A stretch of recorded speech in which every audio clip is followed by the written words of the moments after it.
welcome back. It has been a minute since I uploaded a video. It's been a minute since I just sat down and filmed a video. My last video was my February bullet journal, and my videos before that I had filmed a couple of weeks prior to posting them. So it's been like a month, I think, since I've actually sat down and put effort into filming a video. So today I am going to just do a little bit of a chit-chatty type of video, a little catch up, talk about where I'm at so far this year, and then I am going to talk about all the books that I read in January, because obviously I haven't posted a January wrap up, and I did read in January, not very much, but I did read some, and I want to talk about those books.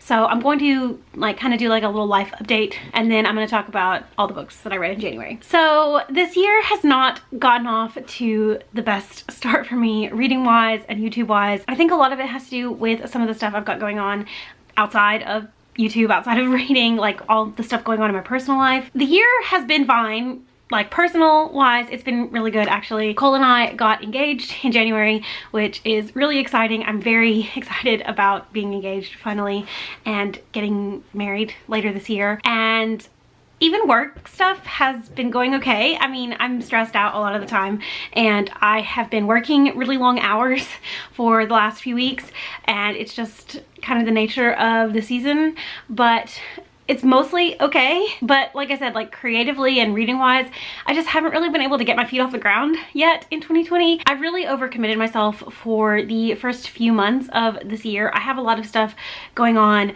that I'm like participating in, and events that I'm going to, and things that I'm doing that are basically tying up almost every single weekend, and I use my weekends to film videos. So if I'm gone from my house for the majority of the weekends, then I don't have any time to sit down and film. And when I am home on weekends, then I want to spend it doing stuff with Cole, or cleaning my house, doing laundry, like getting my life in order, because if I'm gone a lot of weekends, then I don't have a lot of time to also keep my life in order.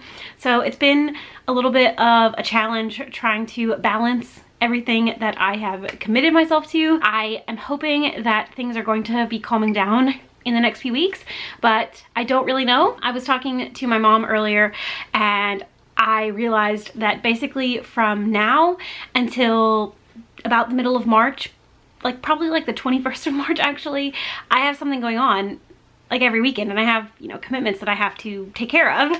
So it really is kind of a stretch right now. It's an issue for me. A lot of the stuff that I'm doing is great, and I'm excited about participating in all these things, but something is obviously got to take a back seat during this time, and unfortunately that has been YouTube, and by an extension also reading, because I have been so busy and I've been feeling a little bit slumpy, so I haven't done hardly any reading. I think so far this year I've finished 9 books, which is fine. I mean, I'm actually not mad about the number of books that I'm reading, but in 2019, January and February were some of my best reading months of the year. I think I read like 10 and 12 books in those 2 months.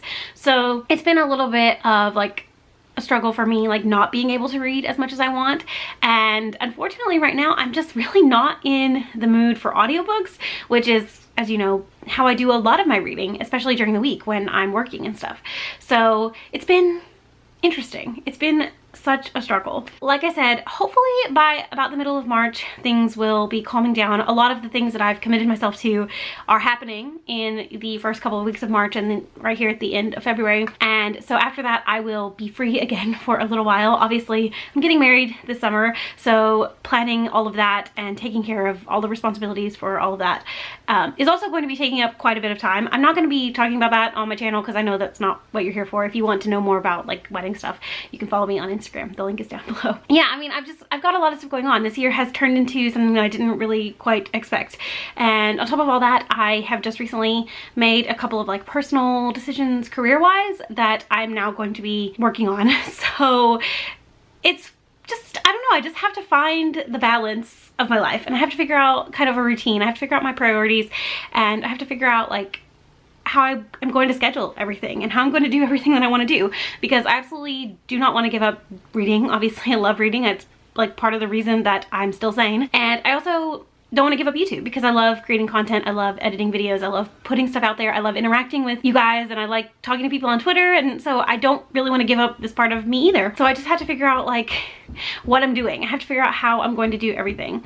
And so I hope that you'll stick around for a little while I try to balance my life again. Like I'm really thriving personally, but I'm not thriving creatively, and it's, I don't know, I need the balance. I need to figure out the balance. So I'm going to be working on finding the balance. Now, with all of that out of the way, let's actually do some bookish content here, and let's talk about all the books that I read in the month of January. Like I said, I didn't read a ton in January. I didn't get a ton of stuff read, but I did manage to finish 6 books, which I'm pretty proud of considering, like I said, all the stuff I've had going on, and I liked everything that I read for the most part. I reread a couple of books. I listened to a few books on audio. I read some stuff physically. I also managed to read 2 of the books that are on my 2020 TBR. So I doubled what I did in 2019 just in the first month of 2020. So I'm proud that I got off to a pretty good start. And yeah, I'm not going to talk about these in any particular order. I think I'm just going to talk about them maybe in the order I read them. I don't know. I'm going to do my wrap-ups differently in 2020. I'm not going to do all the stats and all that. That's just too much. I'm going to keep it simple for a while. And so let's talk about all the books that I read in January. The first book that I finished in January, and subsequently the first book I finished in 2020, was Sheets by Brenna Thumler. This is one of the books that was on my 2020 TBR. This one was recommended by Ariel Bissett. This is also a middle grade graphic novel, and I think it was the perfect way to kick off the new year, the new decade. I ended up really liking this. So Sheets is, like I said, a middle grade graphic novel about a girl whose mother has recently passed away, and her mother owned and operated a laundromat, and the responsibilities of the laundromat have kind of fallen on the daughter because their father has really sunk into a depression. Throughout the course of the graphic novel, she meets a little sheet ghost that helps her in the laundromat and helps her kind of save her family's business. I just thought it was super cute. It was so much fun, and I really enjoyed my reading experience. It had some really stunning illustrations. I loved the art style so much. I also found out after I finished it that there is actually going to be a sequel that comes out later this year. I don't remember what it's called. I should have looked that up before I started filming this video, but it's coming out I think in August.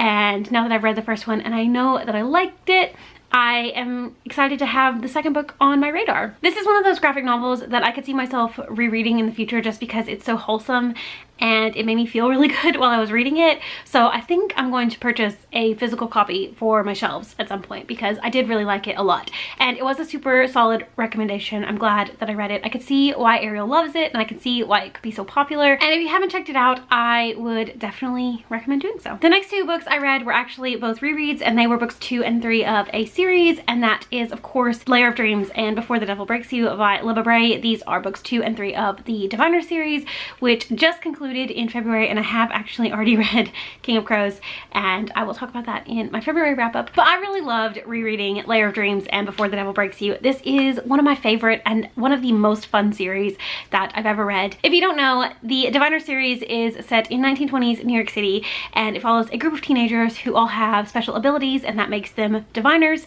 and they all have to come together to basically fight a big evil in the world. I just love it. I think it's so much fun. I think that something that Libba Bray really excels at is taking what seem to be really modern issues and putting them in this historical context. And it's also kind of like, I don't know, sad a little bit to see the fact that some of these issues were issues in the 20s and are still issues today in the 2020s. It's just, I don't know, the series is just amazing in all of its complexity and all of its commentary, and I just really loved it a lot. I love reading the series, and it was really fun to revisit books 2 and 3. This is a series that I could definitely see myself rereading a lot for years to come, because I just think that it's one of those things that I'm going to be able to turn to when I want something that I know is going to be good. It's going to be kind of like a comfort read, even though the content of the series itself is not necessarily comforting because it's action and evil. I think the way that the series in general makes me feel is something that I will return to in the future. So I'm glad that I reread books 2 and 3 before book 4 came out. And yeah, again, I just love the series so much. And if you haven't started The Diviners, then what are you doing? You need to go and start it. Next up, I read another book off of my 2020 TBR. And while I do own this book, I don't currently have it with me because I loved it so much. And I was talking to my mom about it and she wanted to read it, so I lent it to her. So she has my copy of Just Mercy by Bryan Stevenson. This is, like I said, a nonfiction book about the author Bryan Stevenson and his time when he was just out of law school and he was working on getting men, specifically African-American men, off of death row in southern states. And it follows him when he decided to found the Equal Justice Initiative. Specifically, it follows him working on the case of Walter McMillan, who was wrongfully accused and convicted of murdering a white woman. Throughout the course of the book, you get to hear Bryan Stevenson's take on Walter's story, and, you know, not his take, but like what exactly happened, the events that took place over the course of him taking Walter's case. But in all of that, it also spends like every other chapter explaining different parts of the justice system, the legal system, and how Bryan Stevenson and his team were working in all these different areas and all these different states to retry and get new hearings and get like stays of execution for all of these different people and all these different places and all these different like varieties of crimes. It was a really good book, but it was really hard to read at times because the injustice of a lot of these situations was so painful to read about and to hear about. I mean, it's just like, it's mind-boggling that stuff like that happened and is still happening today. I just can't imagine what kind of person it takes to continuously take on these cases and try to get as many people off of death row and out of prison as possible. I really have a lot of respect for Bryan Stevenson and his work, and I'm really glad that I read this book because it was super informative. I learned a lot about the justice system and about how unfair a lot of things are. I really did not enjoy necessarily, but I felt like I got a lot out of the reading experience. I really did enjoy the book. But I listened to the audiobook, which was really great. Bryan Stevenson narrates the audiobook himself, but I listened to it over the course of like 10 days, and I feel like I would have gotten a lot more out of it if I have just read it outright, because by the time I got to the end, like the last 50 pages or so, I just wanted to finish it. So I just sat down and read the end of the book, and I got so much out of that ending bit that I was wishing that I had read the entire thing physically. This is one that I definitely think I'm gonna have to reread to get as much out of it as possible. I think that me listening to the audiobook and just reading it once is only scratching the surface of what this book has to offer, so it's definitely something that I will eventually revisit in the future. So I'm glad that I read this book. I'm glad that, again, I read another book off my 2020 TBR. This one was recommended by Olive from A Book Olive, and it was such a good recommendation that I will definitely be checking out more of her recommendations in the future. The next book I read, I actually do have here physically. It's the only book, I think, of all the books that I read in January that I still have a physical copy of, and that is Girls on the Verge by Sharon Biggs Waller. This is a hard-hitting YA contemporary about a girl named Camille who accidentally gets pregnant, and she wants to get an abortion, but because she lives in Texas and the abortion laws are so strict, she has to travel far away to be able to get an abortion legally and safely. And so she and a couple of her friends go on a road trip to a safer place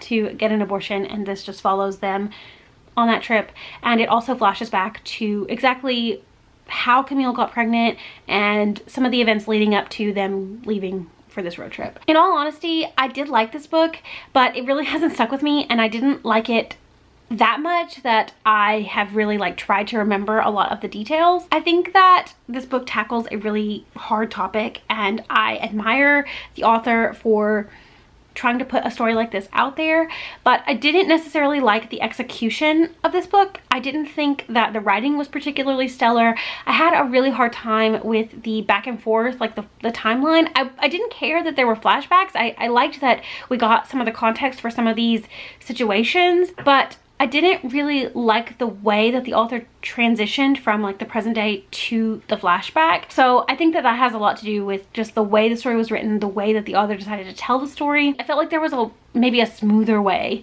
that some of that stuff could have happened, and I would have liked the book a lot more. I also feel like the book wasn't quite long enough to really give you a good sense of these characters and who they were. I liked Camille on a very basic level, but I didn't really feel like I got to know her very well through the course of the book. I only knew her in the context of her getting pregnant. I don't know, I just wanted a little bit more from this. I wanted there to be some more depth, I think. I think that there just was a little bit too much like surface level stuff going on here. I think that the topic is super important.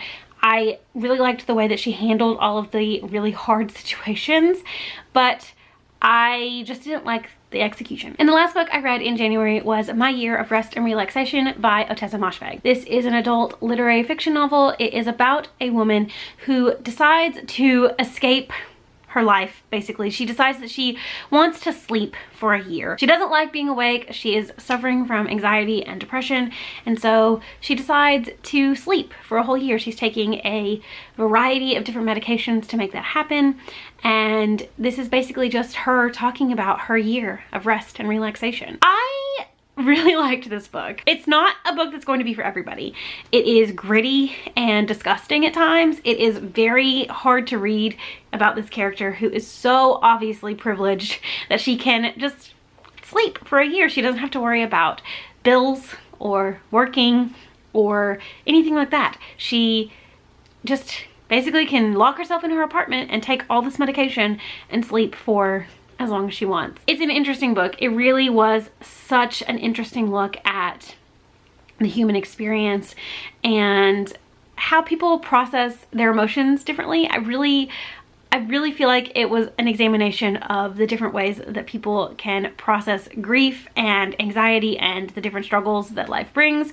I definitely do not think that sleeping your problems away is going to help at all, but I came to really understand and rationalize some of the main character's behavior. Like some of the times that she was talking about how she was feeling and how sleeping made everything better, I was like, yeah, I totally get it. I mean, like if I could sleep my problems away, that would be great. It's not gonna work. She woke up and she still had problems, but I started to kind of rationalize for her. So it was a really interesting reading experience. I listened to the audiobook because the audiobook narrator is one of my favorites, and I feel like she just totally captured the story in a way that no other narrator could have. I don't know, I just liked this. I think that it is, I don't know, it's something super weird and unlike anything I've ever read, but I really liked it. I really liked the writing style, and I really liked the way that Ottessa Moshfegh tackled this story, and so I'm excited to read more from her in the future. I have her previous book, Eileen, on my shelves, and if it is anywhere near as gritty and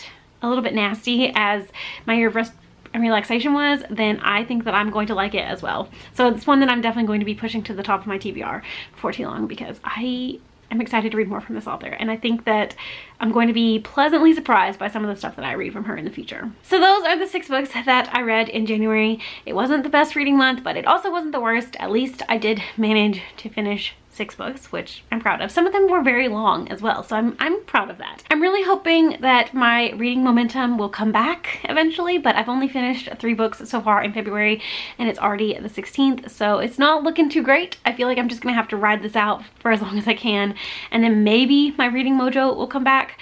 I just don't know really what I'm in the mood for right now, so it's making it hard to pick up books because I don't know what I want to read. So if you have any good recommendations for books to get you out of a reading slump, leave those down in the comments, because I really need all the recommendations. I need all the help that I can get. Let me know down in the comments if you read any of the books that I mentioned in this video and what you thought about them. If you have similar or different opinions to mine, I'd really love to know. And I'd especially love to know if you've also read My Year of Rest and Relaxation, because I feel like that's a book that I would like to talk to more people about. I feel like I want to know what other people think of it, because it's just a weird, quirky little book, and I feel like not as many people are going to like it as much as I did. Also, let me know some books that you read in January. I know that January was like almost a month ago at this point, but I'm still curious to know what you read in January, especially like maybe what your favorite book in January was. I'd really love to know that as well. Thank you so much for watching. I hope you enjoyed this video. I hope that I'm able to get back to a regular video schedule soon, and I will see you in my next one.